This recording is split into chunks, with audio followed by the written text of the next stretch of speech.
Social media पे BJP की PR team बैठी थी। नेक्स्ट डे जब सब वेट का इशू हो गया, सब कुछ हो गया, 2 दिन बाद में हुआ मेरे से कि बात करना चाहते हैं प्राइम मिनिस्टर जी। तो मैंने बोला ठीक है, लेकिन मैं जो और एथलीट के साथ में जो रिकॉर्डिंग होती है, मैं उस सिचुएशन में आज नहीं हूँ।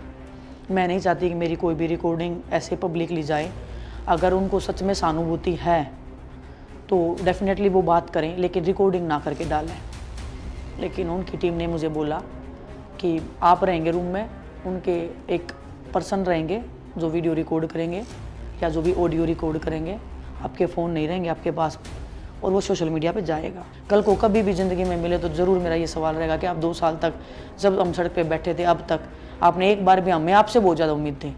जो इंडिया के जो कोचेज़ थे, जिनके साथ जो बिल्कुल ब्रिजभूषण के खास थे, वो ओलंपिक्स में गए हुए थे। सिल्वर मेडल तो हमारा कन्फर्म था। बड़े बड़े देशों ने अपने खिलाड़ियों के लिए मेडल लिए हैं, लड़ाई लड़के लिए हैं।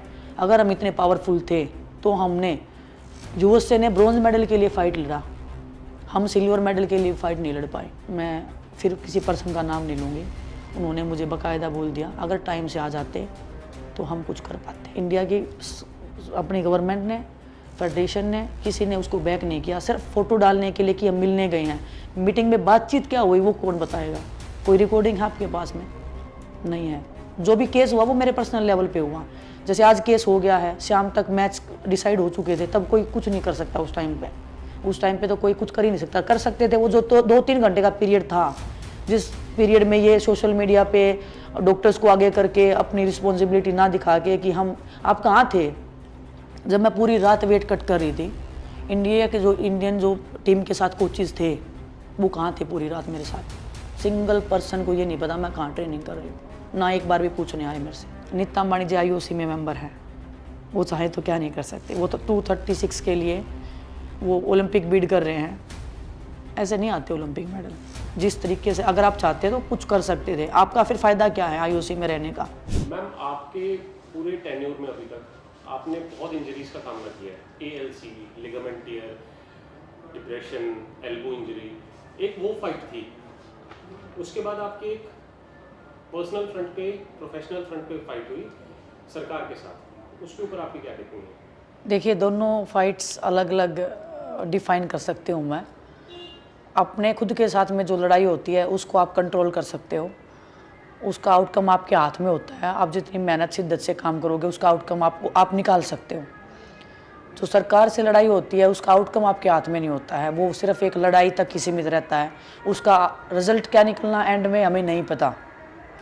तो ये एक डिफरेंट चीज़ है। ऑन द मैट हम एज ए एथलीट होने के नाते इतने सालों तक जो हमने किया है तो वो हम अच्छे से उसको डील कर सकते हैं।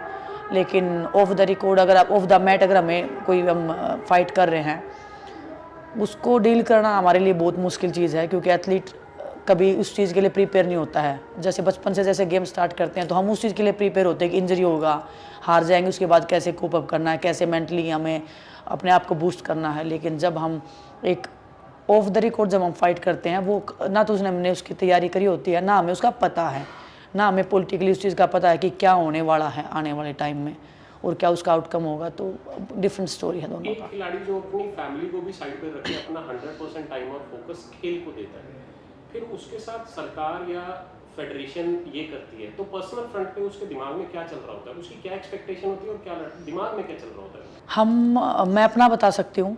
जब हम पहली बार ये प्रोटेस्ट के ऊपर गए थे, हम बताने के लिए पूरे देश को कि ऐसे ऐसे है, हमारी एक्सपेक्टेशन ये थी कि शायद 2 घंटे में प्रधानमंत्री जी या गृह मंत्री जी, जो भी हमारे देश के मौजूदा लोग हैं, वो हमें बुला लेंगे और पूछेंगे कि एक्चुअल में क्या बात है। क्योंकि कोई भी खिलाड़ी और उस लेवल का खिलाड़ी कभी सड़क पे हमने आज तक बैठा हुआ देखा नहीं था। तो हमारा ये एक उम्मीद थी। लेकिन 2 घंटे गए, 3 घंटे गए, 4 घंटे गए, तब हमें एक्चुअली समझ में आ गया कि जो सोचा था वो नहीं है, कुछ अलग है यहाँ पे।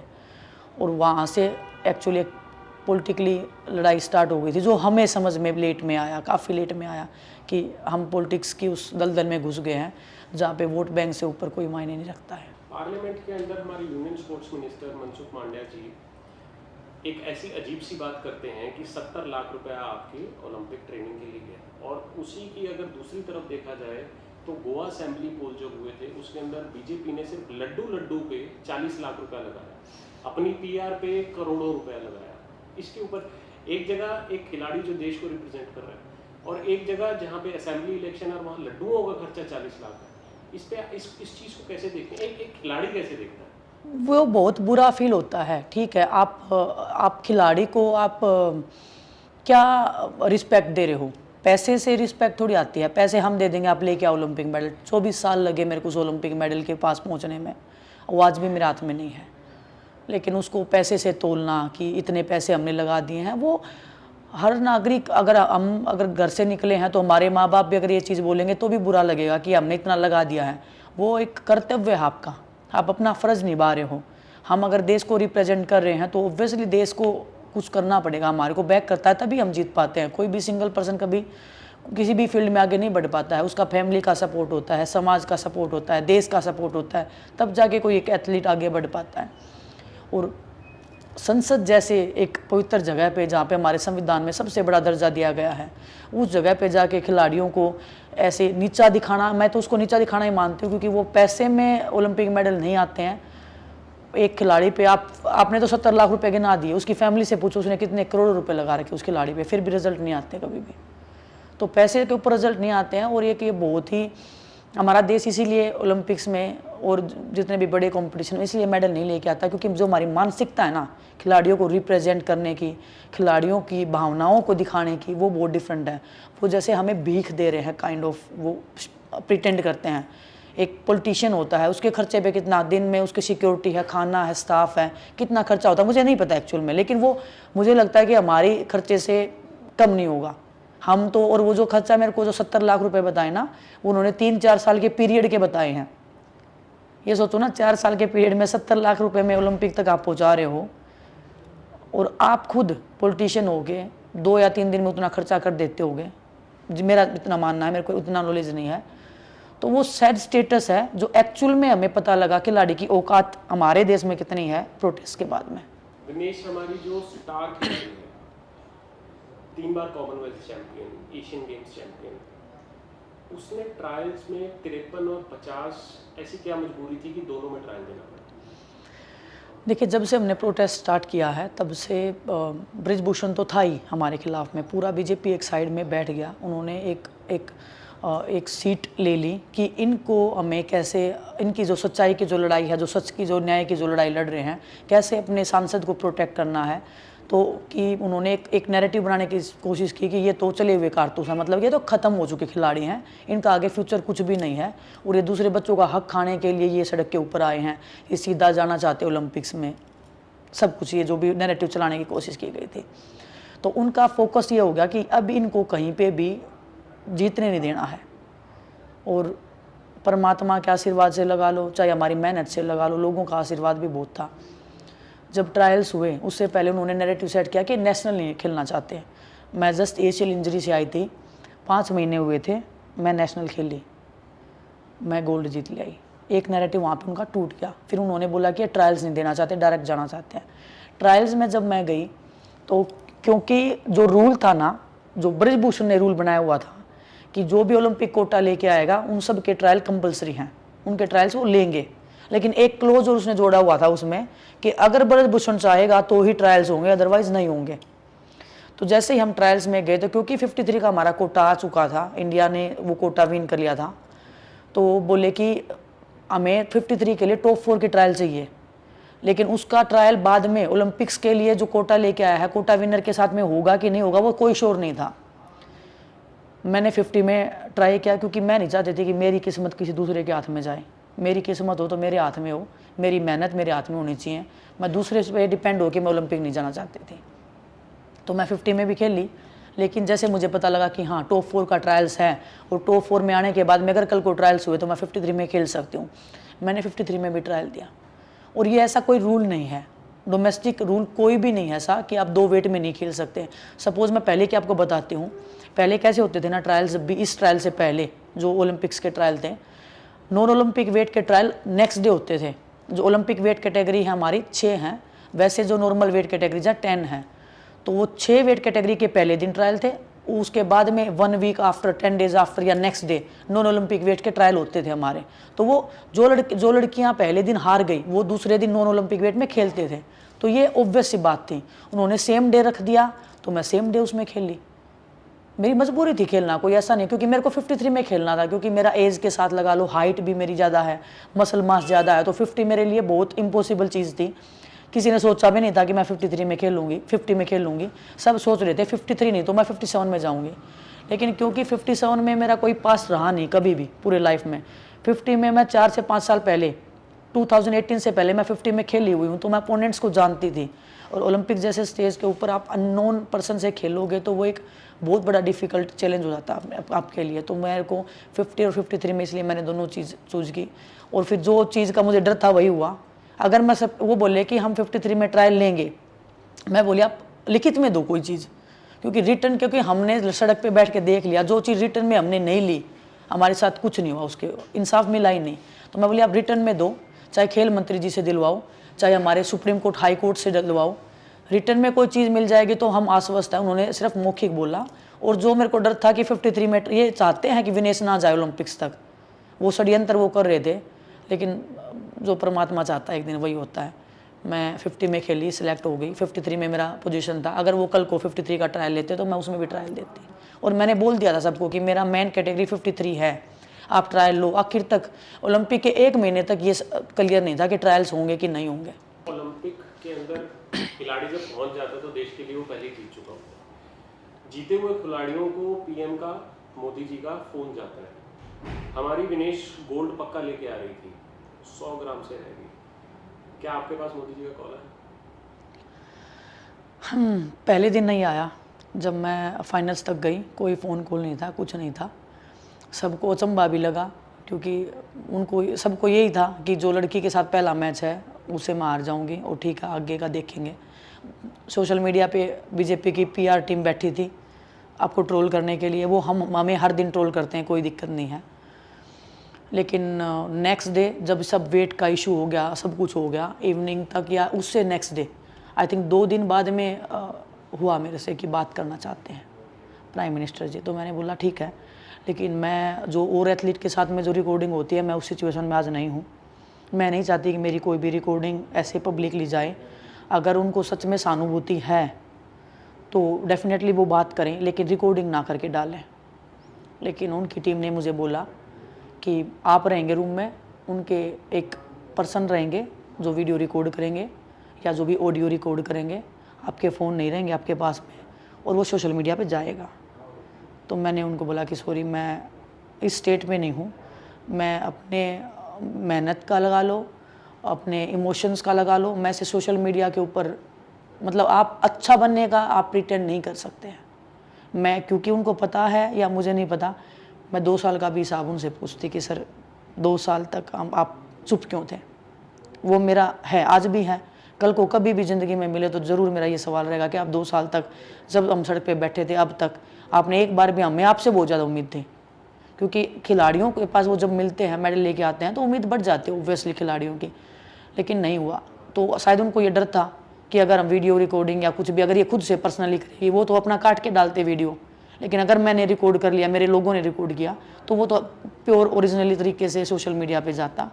तो उन्होंने मना कर दिया कि ऐसे तो नहीं करेंगे वो। तो मैं ठीक है, थैंक यू। अच्छा, ओलंपिक्स की अगर एक विनेश ओलंपिक्स के बारे में क्या सोचती है? क्या जो हुआ वो सही हुआ या गलत हुआ, और अगर गलत हुआ तो किसने गलत किया? विनेश क्या सोचती है? कहाँ पे विनेश को लगा कि पीठ में छुरा घोपा गया, अगर घोपा गया तो वो विनेश के दिमाग में क्या है कहानी? देखो, मैं ज़्यादा डिटेल में इसमें नहीं जाना चाहती हूँ, बट पॉलिटिक्स थी। मैं मैच लड़ रही हूँ, जो इंडिया के जो कोचेज़ थे, जिनके साथ जो बिल्कुल ब्रिजभूषण के खास थे, वो ओलंपिक्स में गए हुए थे। डेफिनेटली मेरा पर्सनल कोच था, लेकिन पर्सनल कोच जब मैच में जा रही हूँ, वहाँ पे मेरा सामान रखा है रूम में, वहाँ पे इंडियन कोचेज़ थे। मैं ये नहीं बोल सकती कि उन्होंने किया है, मैं डिनाई भी नहीं कर सकती कि नहीं किया है, मैं उस स्टेट में नहीं हूँ बिल्कुल भी। लेकिन जो इंसान जिसके खिलाफ हमने 2 साल तक लड़ाई लड़ी, वो बिल्कुल नहीं चाहता कि हम मेडल लेके आए। हर तरीके से रोकने की कोशिश की गई। जब ट्रायल्स थे जब मेरा ओलंपिक्स क्वालिफाई के लिए इंडिया में ट्रायल हो रहे थे तब भी बहुत ज़्यादा चीटिंग हुई थी मेरे साथ मैच में, बहुत अलग लेवल पे हो रही थी। लेकिन फिर भी क्योंकि हम पूरा देश के सामने वो वीडियो आने थे तो सब लोग डर भी रहे थे कि ये चीटिंग होगी तो सवाल जवाब देने पड़ेंगे आपको। नेक्स्ट डे ये सब हो गया, वेट का हो गया, हो जाता है एथलीट के साथ में, ये कोई बहुत मैं नहीं बोल सकती कि बिल्कुल नहीं हो सकता, लेकिन ओलंपिक जैसे स्टेज पे आज तक नहीं हुआ है। दूसरी बात, सिल्वर मेडल तो हमारा कंफर्म था, इसमें कोई दो राय नहीं है ना। मैं इस चीज़ पे, बहुत सारे लोगों ने अभी बोला कि इनको गलती मांगनी चाहिए देश से। मुझे देश से गलती तब मांगनी पड़ती अगर सरकार, फेडरेशन, हर कोई मेरे सपोर्ट में खड़ा रहता और मैं फिर भी अचीव नहीं कर पाती जो हम करने गए हैं। ओलंपिक के फाइनल्स तक मैं गई हूँ ना, वो मेरे लिए प्राउड की बात है, वो गलती की बात नहीं है बिल्कुल भी। हर खिलाड़ी के साथ में हो जाता है। जब दूसरे दिन सिल्वर मेडल पक्का था, उस टाइम पे जब मैं सिचुएशन में नहीं थी, अगर केस में हम कोर्ट में केस डालते टाइम से, वो 2 घंटे के पीरियड में, जब तक कोई ओरिजिनल लेटर नहीं निकला था डिस्क्वालिफिकेशन का, चीज़ें टर्न अराउंड हो सकती थी। 1% भी ऐसा नहीं है नहीं हो सकती थी। बड़े बड़े देशों ने अपने खिलाड़ियों के लिए मेडल लिए हैं, लड़ाई लड़के लिए हैं। अगर हम इतने पावरफुल थे तो हमने, यूएसए ने ब्रॉन्ज मेडल के लिए फाइट लड़ा, हम सिल्वर मेडल के लिए फाइट नहीं लड़ पाए। जो संजय सिंह ब्रजभूषण ने डम्मी बना के भेजा हुआ है, वो UWW के प्रेसिडेंट लोलोविच से जाके मीटिंग कर रहा है कि हम कोऑपरेट कर रहे हैं, कि हम बात कर रहे हैं। ब्रजभूषण का डम्मी आदमी उधर जाके ऐसे तो नहीं बोलेगा कि विनेश को मेडल मिलना चाहिए। उन्होंने अपनी पूरी पावर लगा दी वहाँ पे कि सिल्वर मेडल कैसे भी हिंदुस्तान में आना नहीं चाहिए। मेरे को, मैं फिर किसी पर्सन का नाम नहीं लूँगी, उन्होंने मुझे बाकायदा बोल दिया अगर टाइम से आ जाते तो हम कुछ कर पाते। इंटरनेशनल बॉडी में से किसी ने मुझे बोला है, पर्सन का नाम नहीं बता सकती, लेकिन उनके हाथ में सब पावर था, वो कर सकते थे। क्योंकि इंडिया की अपनी गवर्नमेंट ने, फेडरेशन ने, किसी ने उसको बैक नहीं किया, सिर्फ फ़ोटो डालने के लिए कि हम मिलने गए हैं। मीटिंग में बातचीत क्या हुई वो कौन बताएगा? कोई रिकॉर्डिंग है आपके पास में? नहीं है। तो उन्होंने पूरी ताकत लगा दी अपने की जो भी केस हुआ वो मेरे पर्सनल लेवल पे हुआ। जैसे आज केस हो गया है, शाम तक मैच डिसाइड हो चुके थे, तब कोई कुछ नहीं कर सकता उस टाइम पे। उस टाइम पे तो कोई कुछ कर ही नहीं सकता। कर सकते थे वो जो तो 2-3 घंटे का पीरियड था, जिस पीरियड में ये सोशल मीडिया पे डॉक्टर्स को आगे करके अपनी रिस्पॉन्सिबिलिटी ना दिखा के कि हम, आप कहाँ थे जब मैं पूरी रात वेट कट कर रही थी। इंडिया के जो इंडियन जो टीम के साथ कोचेस थे वो कहाँ थे पूरी रात मेरे साथ? सिंगल पर्सन को ये नहीं पता मैं कहाँ ट्रेनिंग कर रही हूँ, ना एक बार भी पूछने आए मेरे से। मेरे कोच के ऊपर तो सबने उंगली उठा दी, लेकिन जो टीम के जो चीफ कोच थे, जो इंडिया के जो कोच थे, वो कहाँ थे पूरी रात? ऐसा तो नहीं है किसी भी साथ में पर्सनल कोच हैं तो जो टीम के साथ जो लोग गए हुए हैं उनकी जिम्मेदारी हट गई। बहुत सारे एथलीट के साथ में पर्सनल कोच थे, लेकिन जो टीम के जो चीफ कोच होते हैं उनकी जिम्मेदारी होती है कुछ। अगले दिन वो स्टेटमेंट दे रहे हैं, जैसे ही फाइनल में गई तो वो स्टेटमेंट बड़ी बड़ी निकालने लग गए, जैसे ही वेट का हुआ तो बड़ी बड़ी स्टेटमेंट फिर से निकालने लग गए नेगेटिव। वो तो वेट कर रहे थे हर चीज़ का। तो पॉलिटिक्स हर जगह है, और तब जाके मतलब दुख हुआ कि इतना सब होने के बाद में यहाँ पे भी मतलब इस लेवल तक भी पॉलिटिक्स। नीता अंबानी जी IOC में मेंबर है, वो चाहे तो क्या नहीं कर सकते। वो तो 236 के लिए वो ओलंपिक बीड कर रहे हैं। ऐसे नहीं आते ओलंपिक मेडल। जिस तरीके से अगर आप चाहते तो कुछ कर सकते थे। आपका फिर फ़ायदा क्या है IOC में रहने का? कोई फ़ायदा बताओ मुझे। कुछ फ़ायदा नहीं लगा मुझे तो पर्सनल लेवल पे। तो इसलिए मतलब पॉलिटिक्स में आना भी इसीलिए हुआ कि हर जगह ही पॉलिटिक्स है, तो फिर इसमें तो हमें ही जाना पड़ेगा फिर, और कोई तो बचाने नहीं आएगा। भगत सिंह तो किसी और को नहीं बनना पड़ेगा, खुद को ही बनना पड़ेगा एक दिन। कांग्रेस का विचार दिमाग में कब आया, कैसे आया? कांग्रेस का दिमाग में पहले भी काफ़ी रिस्पेक्ट थी मेरी। मैं नहीं बोल सकती कि मैं बिल्कुल पॉलिटिकली, मेरे को बिल्कुल नॉलेज नहीं थी कभी भी। मैं बहुत इंटरेस्ट लेती हूँ, चाहे स्पोर्ट्स हो चाहे पॉलिटिक्स हो। मैं बहुत न्यूज़ रीड करती हूँ, पेपर रीड करती हूँ, और कोई भी इंटरव्यू देता है बड़ा पॉलिटिशियन या क्या चल रहा है देश में, संसद में जब भी कभी बहस होती है किसी स्ट्रॉन्ग मुद्दे पे, मैंने सुने हैं, बहुत सारे सुने हैं। तो मैं अवेयर हूँ, हर तरीके से अवेयर थी। लेकिन जैसे जंतर मंतर पे बैठे प्रियंका जी जब आए, तब एक्चुअल में फील हुआ कि हाँ कुछ तो है इस फैमिली में। वो सच्चाई, वो ईमानदारी, और पॉलिटिकली स्टंट नहीं लगा हमें। जो अपने तरीके से साइलेंटली बात किया उन्होंने, फिर उसके बाद में 3-4 दिन तक उन्होंने अपने घर से खाना भी भिजवाया हमारे लिए। जबकि कभी वो चीज़ पब्लिक में नहीं आई कि खाना किसके घर से है, तो वो हमारे लिए टिफ़िन खाने के आते थे और बीच बीच में वो बात भी करते थे कि हम आपके साथ में हैं, किसी भी चीज़ की नीड हो, लॉयर्स की है या किसी भी तरीके की नीड है, हम हेल्प करेंगे, लेकिन आप हारना नहीं है। एक टाइम ऐसा भी आया था जब हम सब कि अब रेसलिंग तो हम कर नहीं सकते और अब हम करें क्या, तो उस स्टेज पे जब हम गए तो प्रियंका जी से हमारी ये बातचीत हुई तो उन्होंने एक उदाहरण दिया था। ऐसा टाइम भी आया था कि हम देश छोड़ने की बात करने लगे थे सब लोग, क्योंकि जो कुछ हमारे साथ में हुआ हमें लगा कि नहीं, यहाँ पे जो हमने कमाया वो नहीं है, यहाँ पे हम ये एथलीट को अपना देश डिजर्व नहीं करता है। ये टाइम आया था तब हमने प्रियंका जी से बात की थी कि ऐसे ऐसे है, और हम रोने लग गए थे कि जिस फ्लैग के लिए हम खेले वो फ्लैग को पैरों के नीचे रोन दिया इन लोगों ने ना, और हमारे सामने हम कुछ कर नहीं पाए। तो प्रियंका जी ने एक किस्सा सुनाया था अपने फादर का कि उनके साथ जब हुआ उनको भी सेम फीलिंग आता था, लेकिन बोले ये हो जाएगा, ये देश आपको इतना प्यार देगा, भूल जाओगे, लेकिन आप अपनी सच्चाई के रास्ते से हटना मत, हिम्मत नहीं हारना आपको। आप एक दिन आप खुद आओगे और बोलोगे कि दीदी देखो ये सब हुआ, और वो हुआ। वो जो चीज़ थी ना उस दिन, जो बात थी वो हिट कर गई, मेरे को पर्सनली हिट कर गई। और उस दिन मैंने डिसाइड कर लिया कि मेरे को गेम करना है। और उन्होंने बोला था कि सबसे अच्छा जवाब होगा आपका, जो आप ज़िंदगी भर आपने जिसके लिए मेहनत की है, रेसलिंग में जो आप जवाब दे सकते हो वो कहीं नहीं मिलेगा किसी को भी। तो आप रेसलिंग मत छोड़ना कैसे भी, ना देश छोड़ना ना रेसलिंग छोड़ना। उस दिन क्लिक हो गया कि करना है, अदरवाइज़ तो इतना दिन बैठने के बाद में नहीं होता है। आप मेंटली इतना बर्डन लेके नहीं बढ़ सकते हो आगे।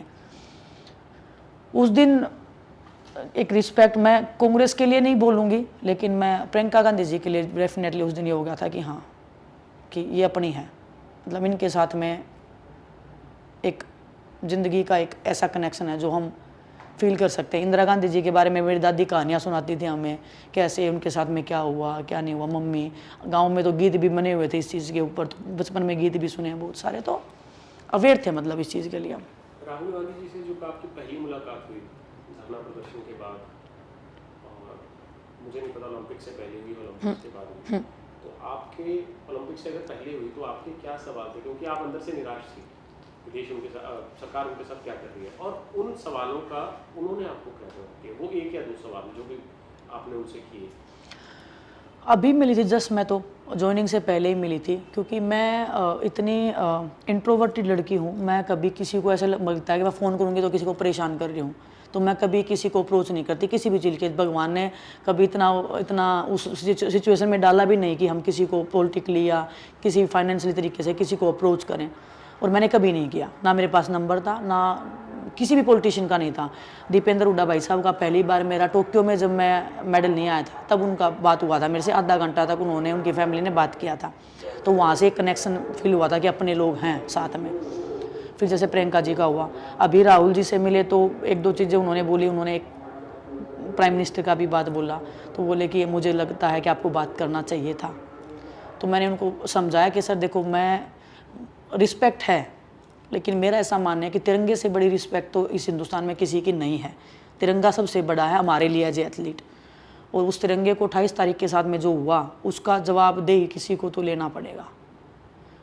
और मैं बोली मैं बात करने से गुरेज नहीं कर रही, लेकिन जिस तरीके से मेरे को पोर्ट्रे करने की कोशिश की जा रही थी, जो जिम्मेदारी से भागने की और एक इमोशन को एक ख़त्म करने की, मेरी मेहनत को बिल्कुल ऐसे मजाक बनाने की जो कोशिश थी, मैं उससे एग्री नहीं थी। प्राइम मिनिस्टर से मुझे कोई दोष भाव नहीं है, लेकिन जो ईमानदारी से जो हमने लड़ाई लड़ी ना, जो उम्मीद के से वो मिली नहीं हमें, तो वो हर्ट है कहीं ना कहीं अंदर से फीलिंग।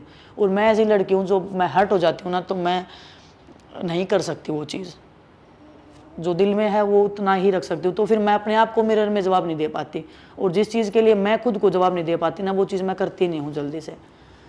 दूसरा उन्होंने फिर बोला था कि आपको गेम करना चाहिए, अगर आपको बिल्कुल 1% भी ये है कि आप कर सकते हो। मैं बिल्कुल नहीं बोलूँगा कि आप पॉलिटिक्स में जाओ, लेकिन फिर आपका चॉइस है। लेकिन अगर आप जाओगे तो आपको लंबा सोचना है, अच्छा सोचना है। जितनी ईमानदारी से आपने स्पोर्ट्स किया उतनी ईमानदारी से इसमें भी आपको लगना है। और बाकी हम एज ए कांग्रेस पार्टी आपके साथ में है हमेशा। कोई भी गलत होगा सही होगा तो हम आपको गाइड करने के लिए तैयार हैं। जुलाना की सबसे स्ट्रॉन्ग उम्मीदवार अभी इस टाइम पे दिनेश जी हैं, जुलाना के लिए आपके दिमाग में क्या मुद्दे हैं जिनके ऊपर जीतने के बाद आप सबसे पहले काम करेंगे? आई थिंक सबसे फर्स्ट है पानी। हर क्षेत्र में, यहाँ पे हर गांव में, गली में पानी की बहुत ज़्यादा समस्या है, चाहे खेती से लेके पीने के पानी से लेके, वो सबसे बड़ी समस्या। और मुझे ऐसे लगता है, ऐसे एथलीट होने के नाते मेरे से ज़्यादा पानी की समस्या या उसका अच्छाई और बुराई कोई नहीं बता सकता। मुझे पता है कि एक बूंद की कीमत कितनी है। तो पानी सबसे बड़ी समस्या है। बहुत बड़ा प्रोजेक्ट है, बहुत बड़ी चीज़ है, मेहनत लगेगी और बहुत बड़ा काम है, लेकिन हम कोशिश करेंगे कि सबसे पहले अगर मैं काम कराऊँ तो पानी के ऊपर होना चाहिए हमारा फोकस। दूसरा इन्वायरमेंट के ऊपर भी है मेरा, क्योंकि जितना खाद बीज डाल के हम हमारी जो ज़मीन है, जो मिट्टी है, उसको जो हम ख़राब कर रहे हैं, उसके ऊपर थोड़ा सा हम अवेयर नहीं है, लोग अवेयर नहीं हैं, उसको अवेयर कर सकते हैं। उसके कारण भी पानी का जो एक नेचुरल जो ताकत थी ना पानी की, वो ख़राब हो रही है। उसमें केमिकल्स ज़्यादा जा रहे हैं जिससे बीमारियाँ ज़्यादा हो रही हैं। दूसरा शिक्षा का है। अगर हम शिक्षित नहीं होंगे तो कभी हमें पता नहीं लगेगा हमारे अधिकार क्या हैं, किसके लिए हमें बोलना है, कैसे लड़ाई लड़नी है। तो शिक्षा बहुत बड़ा एक मुद्दा है, और ख़ासकर लड़कियों के लिए। गांव-गांव में स्कूल नहीं है, सरकारी स्कूल नहीं है बिल्कुल भी। मैं खुद सरकारी स्कूल में पढ़ी हूँ 8th तक, और मुझे पता है उसकी अहमियत और प्राइवेट स्कूल की अहमियत। क्योंकि प्राइवेट्स में जितना पैसा लगता है, सरकारी में कुछ भी नहीं लगता, लेकिन सेम एजुकेशन अगर कोई बच्चा पढ़ना चाहता है तो वो पढ़ लेता है, फैमिली के ऊपर बर्डन नहीं होता है। एक शिक्षा का है, पानी का है, सड़कें बहुत ज़्यादा ख़राब हैं, एक ये मुद्दा है। दूसरा खिलाड़ियों का भी बहुत ज़्यादा है, टैलेंट बहुत ज़्यादा है जींद जुलाना के इस क्षेत्र में, लेकिन सुविधाएं नहीं है उस लेवल की जो चाहते हैं। जब क्योंकि मेरे को कई लोग सवाल पूछते हैं कि आप खरखोदा गए हो, मैं बोली मैं मजबूरी में खरखोदा गई थी। अगर जींद में कोई बड़ा स्टेडियम होता, अच्छा अगर फैसिलिटीज़ होती तो मैं कभी नहीं जाती। तो मेरे को इसलिए शिफ्ट होना पड़ा। मैं नहीं चाहती कि कोई और खिलाड़ी यहाँ से शिफ्ट हो, जो जहाँ पे है लोकल में रह के। क्योंकि जब से मुझे पता है, एक अखाड़े में रह के ट्रेनिंग करना और अपने घर से पर्सनली जाना ट्रेनिंग सेंटर पे बहुत फ़र्क है। और ख़ासकर लड़कियों के लिए वो सेफ़ है, फैमिली ध्यान रख सकती है, खाने पीने तक की सुविधाएं अच्छी हैं, अपने घर पे रह के फैमिली ध्यान रख पाती है, टाइम दे पाती है। और जब बाहर जाते हैं तो कम्प्लीटली एथलीट के ऊपर बर्डन आ जाता है हर चीज़ का। तो वो मैं चाहती हूँ कि इस क्षेत्र के जो खिलाड़ी हैं उनको उनकी सुविधाएँ उसी जगह पे मिले, उनको घर ना छोड़ना पड़े किसी भी कीमत पे। जब आप प्रदर्शन कर रही थी जंतर मंतर में, बच्चियों के लिए आपने एक नारा दिया था। अब आप जुलाना से असेंबली सीट पे लड़ रही हैं, यहाँ से जीतने के बाद वो नारा अभी भी सक्षम रहेगा? बिल्कुल। देखो, इसमें तो अगर मैं पॉलिटिक्स में हूँ तो सबसे बड़ा रीज़न है लड़कियाँ। और सिर्फ मैं एथलीट नहीं बोलूँगी, हर एक वर्ग की लड़कियाँ जो अलग अलग फील्ड में जो काम करना चाह रही हैं। मैं चाहती हूँ कि मैं वो कल को उनके साथ कुछ भी गलत हो तो उनके पास कोई 1% रीच आउट करने वाला होना चाहिए, जिसको वो अपनी बातें बता सके, जो उनके लिए लड़ाई लड़ सके। सड़क पे नहीं, अंदर तक लड़ाई लड़ सके सिस्टम में। और विधानसभा में अगर मैं जाऊंगी और किसी लड़की के साथ में कुछ भी हुआ, पूरे हरियाणा में नहीं पूरे देश की मैं बात कर रही हूँ, मैं बिल्कुल इस चीज़ पे सीमित नहीं रहना चाहती। कोई भी कहीं पे भी कुछ हो रहा है, एक कॉल करे, मेरे को बताएं कि ये बात है, ताकि मैं उनकी आवाज़ बन सकूँ, ताकि मैं उनके साथ में खड़ी हो सकूँ। उनको ये फील ना हो कि पूरा देश या कोई भी सुनने वाला या सुनाने वाला नहीं है। ब्रिजभूषण और मोदी जी के लिए कोई 2 पॉइंट्स जो आप कहना चाहते हैं? ब्रिजभूषण के लिए तो मैं क्या पॉइंट्स बोलूँ, मतलब उस ब्रिजभूषण के लिए मोदी जी को आप क्या कहना चाहते हैं? कि पॉलिटिक्स से बड़ा होना चाहिए खिलाड़ी, जवान और किसान। ये 3 ऐसे सितम मैं मानती हूँ कि अगर किसी देश में अगर उनकी रिस्पेक्ट हो गई तो उस देश को आगे बढ़ने से कोई रोक नहीं सकता है। क्योंकि जो जवान हैं उसमें भी नौजवान हमारे युवा होते हैं, जो खिलाड़ी हैं वो एक युवा पीढ़ी है जो देश को आगे बढ़ाती है। जो खिलाड़ी एक ऐसा क्षेत्र है जो दूसरे देश में जाके अपने देश का झंडा लहरा सकता है, जो जवान भी नहीं कर पाता कई बार। तो उसकी रिस्पेक्ट सबसे ज़्यादा होनी चाहिए, जो पूरी दुनिया में हिंदुस्तान को बता के आता है कि देखो हमारा ये राष्ट्रगान है, ये हमारा तिरंगा है और ये हमारी शान है। मोदी जी ने कहा था कि विनेश मेरे परिवार का हिस्सा है, और जब विनेश को सरकार की मोदी जी की सबसे ज़्यादा बड़ी ज़रूरत थी तो मोदी जी कहीं नहीं थे। आपका क्या कहना है, मोदी जी को क्या कहना है?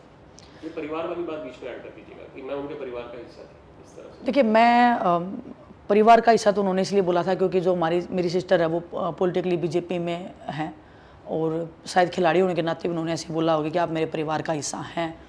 लेकिन वही सोच के तो हम रोड पे बैठे थे कि हम परिवार का हिस्सा है तो मतलब हम बोलेंगे तो सब चीज़ें शॉर्ट हो जाएंगी। लेकिन वो सोशल मीडिया तक ही परिवार सीमित है। असल ज़िंदगी में मुझे ऐसे मतलब हम जो खिलाड़ी हम जो प्रोटेस्ट कर रहे थे, साक्षी, बजरंग और मैं, हमें तो फील नहीं हुआ बिल्कुल भी। जिस टाइम परिवार तो वो होता है ना जब मुसीबत में साथ खड़ा हो, जब कोई दिक्कत हो तब साथ में खड़ा हो। ऐसा नहीं है कि खुशी में तो बाहर वाले आते हैं, घर वाले तो मुसीबत में साथ खड़े होते हैं। आपको लगता है ब्रिजभूषण की लड़ाई में आप जीत गए? नहीं, अभी लड़ाई जारी है? अभी लड़ाई जारी है, अभी ख़त्म नहीं हुई लड़ाई, कोर्ट में केस चल रहा है। और मेरा ऐसा मानना कि हमारे इस देश में एक ब्रिजभूषण नहीं है। आप एक को ख़त्म करके ये मत मान जाना आपने बहुत कुछ अचीव कर लिया है। बहुत ब्रिजभूषण यहाँ पे बैठे हैं, हर नुक्कड़ गली मोहल्ले पे वो बैठे हैं। जब से मैं गांव में आई हूँ, यहाँ पे भी मैं एक समस्या बताती हूँ महिलाओं के साथ में, जहाँ पे महिलाएं पानी भरने जाती हैं या कपड़े धोने जाती हैं गांव के लोकल एरिया में, वहीं पे शराब का ठेका लगा हुआ है। तो हर नुक्कड़ गली मोहल्ले पे ब्रिजभूषण बैठे हैं। ये लड़ाई ख़त्म होने की लड़ाई नहीं है। मैं ये जो महिलाओं की जो लड़ाई नहीं, मैं जिंदा रहूँगी तब तक भी ख़त्म नहीं होगी, मेरे बाद भी नहीं होगी, मेरे से पहले भी नहीं हुई है। ये लड़ाई ख़त्म नहीं होगी। हाँ, हम इसको लड़ने की एक क्षमता है, लड़ने का एक हिम्मत हम जारी रख सकते हैं। और वो जो हिम्मत है वो उसी के लिए हम लड़ रहे हैं कि कोई भी बहन, कोई भी कल को कोई आवाज़ उठाए तो उसको ये नहीं होना चाहिए कि उसकी हिम्मत टूट के वो सुसाइड कर रही है या मरने की सोच रही है या फैमिली सर्वाइव कर रही है किसी एक बंदे के कारण में। उसमें लड़ने का वो जज्बा आना चाहिए। और इसीलिए मैं आज इस पॉलिटिक्स में हूँ, ताकि उनको कि मैं स्पोर्ट्स में भी गई हूँ, मैंने रोड पे भी गया है, मैं विधानसभा से लेके मैं संसद तक में हम लड़ाई लड़ रहे हैं। तो उनको ये रहेगा कि हाँ, कि वो लड़ाई का जज्बा है वो जिंदा रहना चाहिए। अगर आपको ऐसे लोगों से जीतना है या ऐसे लोगों को अगर दिखाना है ना कि नहीं ये गलत है। जुलाना की जनता के लिए 2 शब्द कि मैं उनसे आग्रह करती हूँ कि मुझे जिताएं, इस तरह से कुछ। जुलाना की जनता से तो इतना ही आग्रह है कि जितनी सच्चाई और ईमानदारी से मैंने स्पोर्ट्स के क्षेत्र में नाम किया है, उतनी मेहनत से, ईमानदारी से मैं इस क्षेत्र में भी आगे बढ़ना चाहती हूँ। आपका साथ, आपका सपोर्ट और आपका आशीर्वाद जैसे खेल के क्षेत्र में रहा है, यहाँ पे भी आपके बिना कुछ नहीं होगा।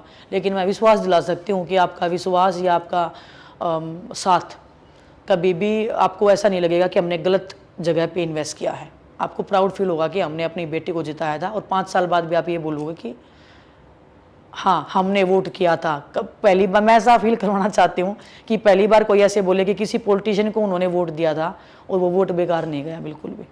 इसी लाइन को एक बार हरियाणवी में बोल दीजिए जुलाना के लिए। अच्छा, मेरा इस हरियाणवी में मैं इतनी रिक्वेस्ट करना चाहूँ, इतनी ताई होता है, ताऊ होता है, सब मैं एक बात कहना चाहूँ कि जितनी सच्चाई ईमानदारी तक मैंने कुश्ती लड़ी है या खेल कराया है, उससे ईमानदारी तक मैं इस राजनीति में भी आगे बढ़ना चाहूँ। जिस दिन ईमानदारी और सच्चाई के रास्ते तक मैं नहीं लग गया कि मैं हटने लगी हूँ या मेरा दिमाग या मेरा दिल उस जगह तक जाने लग गया है, तो मैं इस क्षेत्र में छोड़ के ना मैं अपनी ज़िंदगी में आगे बढ़ जाऊँगी। किसी और अच्छे इंसान को हम उस चीज़ में मैं जगह देने की एक कोशिश करूँगी। और लेकिन रहूँगी जब तक ईमानदारी सच्चाई तक मैं इस क्षेत्र में रहने का काम करूँगी।